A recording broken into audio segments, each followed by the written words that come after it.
dalam cerita Abraham, memberi perpuluhan tidak ada firman Tuhan yang menyuruh Abraham untuk memberi perpuluhan dengan dasar apa Abraham memberi perpuluhan.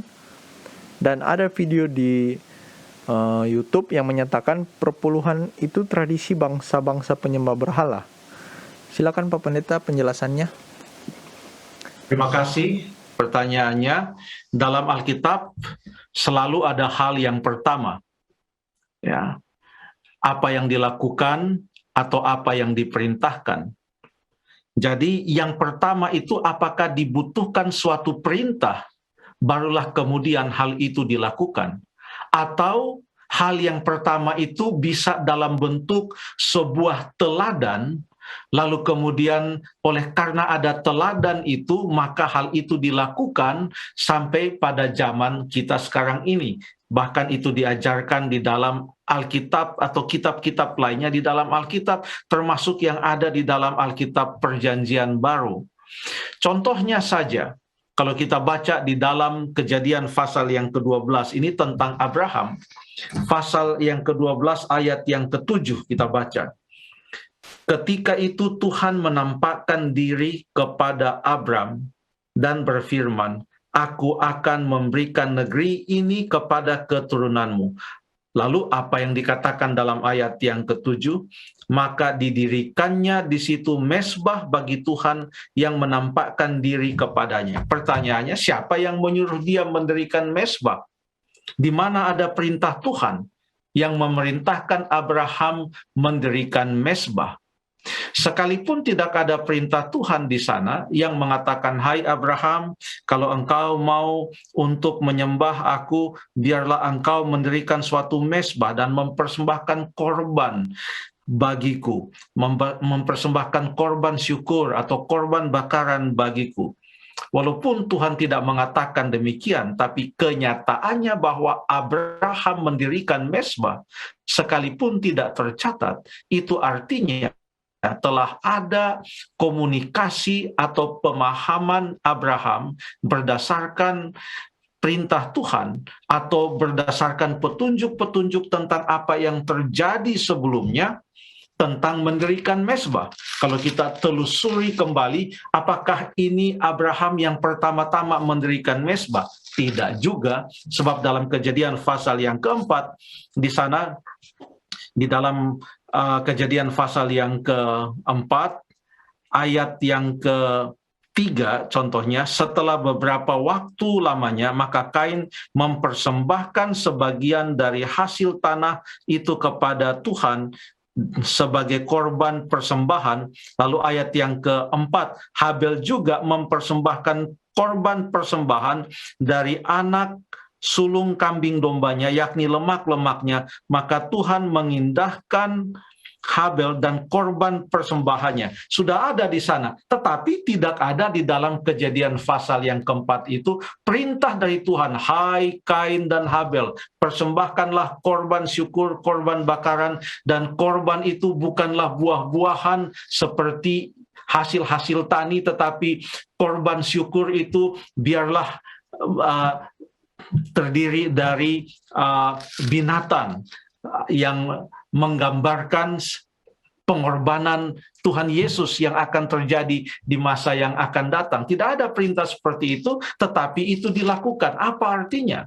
Karena Alkitab ini adalah firman Tuhan, dan itu dicatat di sana. Artinya, Tuhan telah memberikan suatu komunikasi kepada umatnya, sehingga waktu mereka melakukan itu bukan bertentangan dengan perintah Tuhan, tetapi itu adalah sesuatu yang betul-betul diinginkan oleh Tuhan dan diterima oleh Tuhan, diperkenankan oleh Tuhan. Sekarang kembali kepada pertanyaan mengenai persepuluhan. Coba kita baca apa yang terjadi pada waktu Abraham memberikan persepuluhan dan apa dasarnya ia memberikan persepuluhan.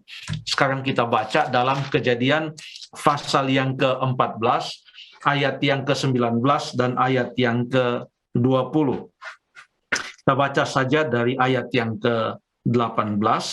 Ini setelah Abraham pergi menolong Lot dan keluarganya dan penduduk Sodom yang ditawan oleh raja-raja yang ada di timur. Ada beberapa raja di sana, dan Abraham mendapatkan kemenangan dan ia kembali, ia membawa begitu banyak barang-barang yang berharga.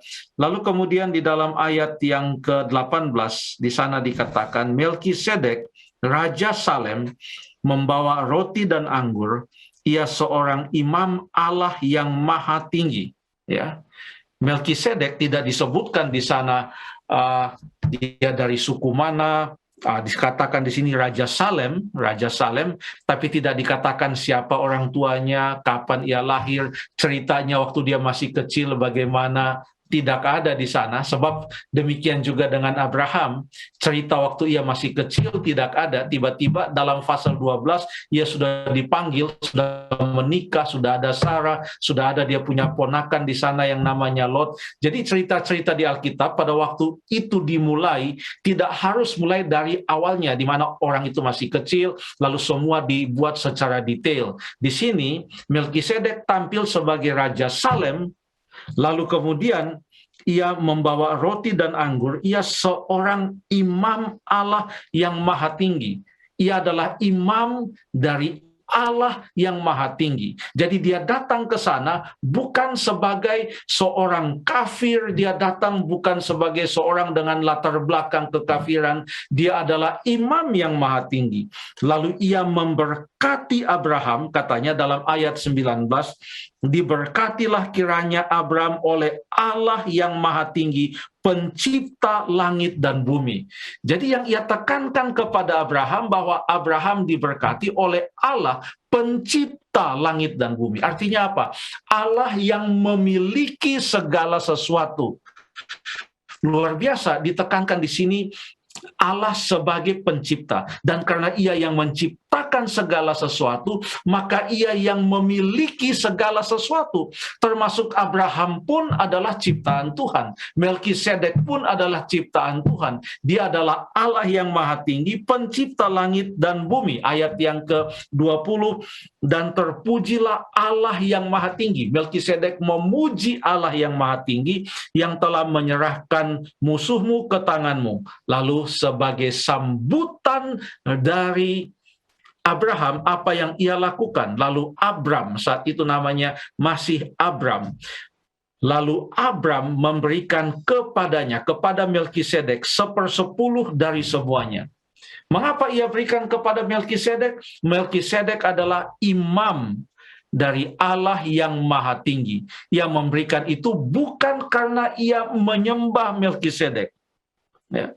Melkisedek hanya disebutkan di sana satu kali saja dalam ayat 18, Melkisedek Raja Salem. Tapi dalam ayat 18, 19, dan 20, yang banyak disebutkan di sana adalah Allah yang maha tinggi. Berapa kali? Sampai 3 kali disebutkan Allah yang maha tinggi. Ayat 18, Allah yang maha tinggi.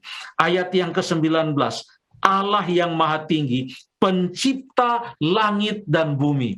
Lalu kemudian di dalam ayat yang ke-20 disebutkan di sana, Allah yang maha tinggi, 3 kali. Bahkan kalau kita baca lagi di dalam ayat yang ke-22 dikatakan, tetapi kata Abram kepada Raja Negeri Sodom, aku bersumpah demi Tuhan Allah yang maha tinggi, pencipta langit dan bumi.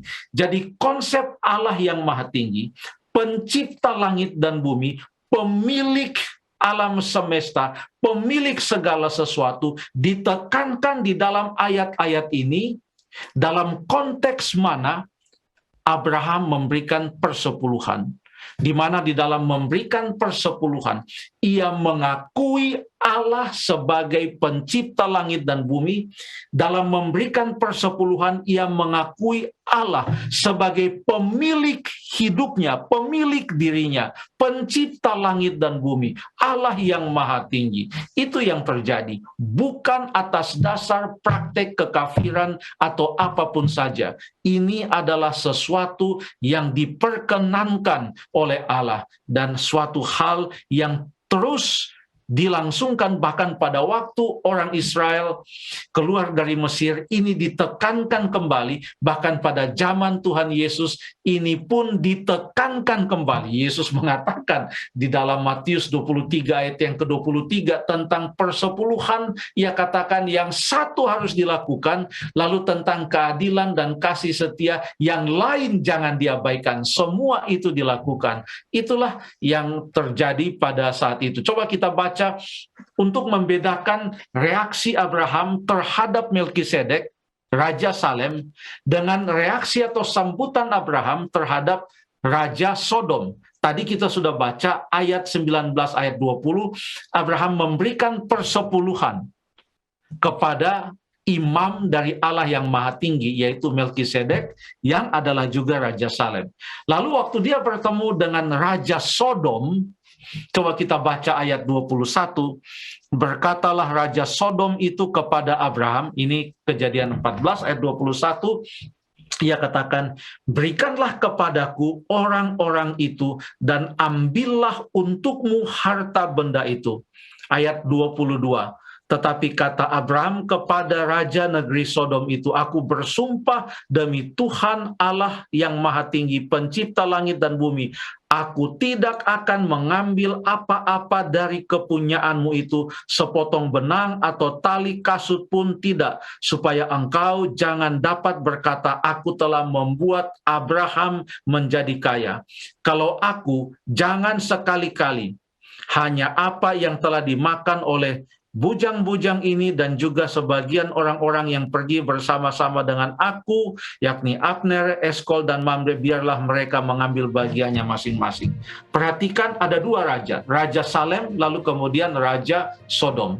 Raja Salem namanya Melkisedek, imam Allah yang Maha Tinggi. Ia takut akan Allah. Raja Sodom, siapa Raja Sodom? Ia bukan seorang yang takut akan Allah. Sodom dan Gomora adalah merupakan kota yang sangat jahat. Itu adalah kota yang akhirnya dibinasakan oleh Tuhan. Ya, masyarakatnya semua jahat. Dan dia bukan raja seperti Raja Salem, seperti Melkisedek. Jadi waktu Abraham punya respons terhadap Melkisedek dan responsnya terhadap Sodom, itu adalah dua respons yang berbeda. Kalau Abraham mengambil dari apa yang ia miliki lalu kemudian ia memberikan 1/10 dari apa yang ia miliki kepada Raja Sodom, barulah kita boleh katakan, ini mengikuti praktek kekafiran, karena Raja Sodom bukanlah raja yang takut akan Allah. Tapi yang Abraham lakukan bukan kepada Raja Sodom, dia memberikan persepuluhan, tidak, tapi ia memberikan persepuluhan kepada Melkisedek, imam dari Allah yang Maha Tinggi, pencipta langit dan bumi. Terima kasih.